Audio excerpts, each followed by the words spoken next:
সত্যিই কি মোবাইলে রিলস দেখে টাকা ইনকাম করা যায়? আর ম্যাক্সিমাম কত টাকায় বা ইনকাম করা যেতে পারে?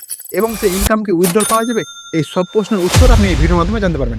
বন্ধুরা, প্লে স্টোরে ভিডিও ক্যাশ নামক একটা আর্নিং অ্যাপ্লিকেশন আছে, যে অ্যাপসটা ক্লেম করে এখানে ছোট, ছোট রিলস দেখে টাকা ইনকাম করা যাবে। তো এটা টেস্ট করে দেখার জন্য আমি আমার মোবাইলে অ্যাপসটা ইনস্টল করলাম এবং বিগত ১০ দিন ধরে অ্যাপসটাকে ইউজ করলাম। তো ১০ দিন ধরে এই সাইটে প্রায় আমার ৩২৬০ টাকা মতো এখান থেকে আর্নিং হয়ে গেছে। তো এবার এই সাইটটা থেকে আমি আর্নিং উইথড্রল পাবো কি পাবো না, এটা আপনি এই ভিডিওর মাধ্যমে জানতে পারবেন। তো প্রথমত প্লে স্টোরে আপনারা ভিডিও ক্যাশ লিখে যদি সার্চ করেন, তাহলে আপনি অ্যাপসটা পেয়ে যাবেন। প্রথমত আপনি অ্যাপসটাও ইনস্টল করে নেবেন। ইনস্টল করার পর আপনাকে এখানে সাইন আপ করার প্রয়োজন নেই। সিম্পলি জাস্ট আপনি অ্যাপসটা ওপেন করলে পরে আপনার সাইটে কিছু, কিছু রিলস শো হবে। তো এই রিলসগুলো শো হলেই আপনি এখানে একটা কয়েন পাবেন, যে কয়েনটা সরাসরি ওয়ালেটে এড হয়ে যাবে এবং পাশে আপনার যে কয়েনটার ভ্যালু সেটা আপনি দেখতে পাবেন। তো আমার ওয়ালেটে দেখতে পাচ্ছেন এখানে প্রায় ৪৩,৪৮৮ কয়েন আছে, যার ভ্যালু ৩২৬১ টাকা। এই সাইটে ৩,০০,০০০ কয়েন আছে বলে ২২,৫০০ টাকার জন্য ইউপিআই এবং পেটিএম পদ্ধতিতে আবেদন করা যাবে উইথড্রল পাওয়ার জন্য। তো এখানে যে অ্যামাউন্টটা আছে মিনিমাম উইথড্রল অ্যামাউন্ট, সেটা কিন্তু অনেকটা হাই অ্যামাউন্ট। কারণ এখানে মিনিমাম অ্যামাউন্ট দেওয়া আছে ২২,৫০০ এবং ম্যাক্সিমাম দেওয়া আছে প্রায় ১,৫০,০০০ টাকা অব্দি উইথড্রল করা যাবে, এরকমটা সাইটে বলা হয়েছে। আর আমার ওয়ালেটে আছে ৪৩,৪৮৮। তো ১ম দিকে কয়েনটা অনেকটা বেশি, বেশি কাউন্টিং হয় এবং যে অ্যাডগুলো শো হয় সেখানে কয়েনটা ডাবলও করা যায় অনেক সময়তে।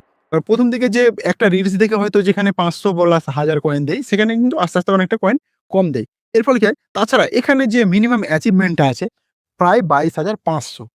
তো এই যে মিনিমাম অ্যাচিভমেন্ট সেটা কিন্তু কমপ্লিট করতে কিন্তু অনেকটা টাইম লেগে যাবে। কারণ আমি এটা ১০ দিনেও কিন্তু এটা কমপ্লিট করতে পারিনি। আমার ওয়ালেটে আর্নিং কিন্তু ৩২,৬১ টাকা হয়ে গেছে। এবার কোন ইউজার এই সাইটে উইথড্রল পেয়েছে কিনা সেটা টেস্ট করে দেখার জন্য আমি প্লে স্টোরে গিয়ে সার্চ করলাম যে ভিডিও ক্যাশ অ্যাপ, এই অ্যাপসটা রিয়াল নাকি ফেক এবং এই অ্যাপসটা কি সত্যিই পেমেন্ট দেয় তাদের ইউজারকে? এটার জন্য আমি প্লে স্টোরে রিভিউ গুলো দেখলাম। তো প্রায় এই অ্যাপসটা ১০ মিলিয়ন প্লাস কিন্তু এর ডাউনলোডার আছে, যার মধ্যে 3.8 এর একটা রেটিং আছে। তো এই যে ইউজাররা যে রেটিং দিয়েছে, সেখানে কমেন্টে তারা অনেক কমেন্ট দিয়েছে, কেউ পজিটিভ কমেন্ট দিয়েছে, কেউ নেগেটিভ কমেন্ট দিয়েছে এবং কমেন্টগুলোতে কাস্টমারের একটা রিপ্লাই আছে। তো এখানে কনফিউজ আমার ক্লিয়ার না হওয়ার জন্য আমি সরাসরি গুগলে গিয়ে সার্চ করলাম যে ভিডিও ক্যাশ অ্যাপ রিয়াল নাকি ফেক। তো গুগলে রেসপন্স ছিল যে এই অ্যাপসটা টোটালি ফেক এবং এটা একটা হাই রিস্ক অ্যাপস। কারণ এখানে যে মিনিমাম উইথড্রল আছে, অ্যামাউন্ট আছে সেটা কিন্তু অনেকটা হাই অ্যামাউন্ট। অর্থাৎ এখানে অনেক ইউজারই ইউজ করেছে কিন্তু সেখান থেকে কোনো উইথড্রল পায়নি, এরকমটা তারা রেটিং এ দিয়েছে। তো এই সাইটে যেটা আছে আপনারা নরমালি রিলস দেখার জন্য ইউজ করতে পারেন। কিন্তু কেউ যদি মনে করেন যে সাইটটাকে আমরা টাকা ইনকামের জন্য ইউজ করব, তাহলে কিন্তু টোটালি টাইম ওয়েস্ট হবে।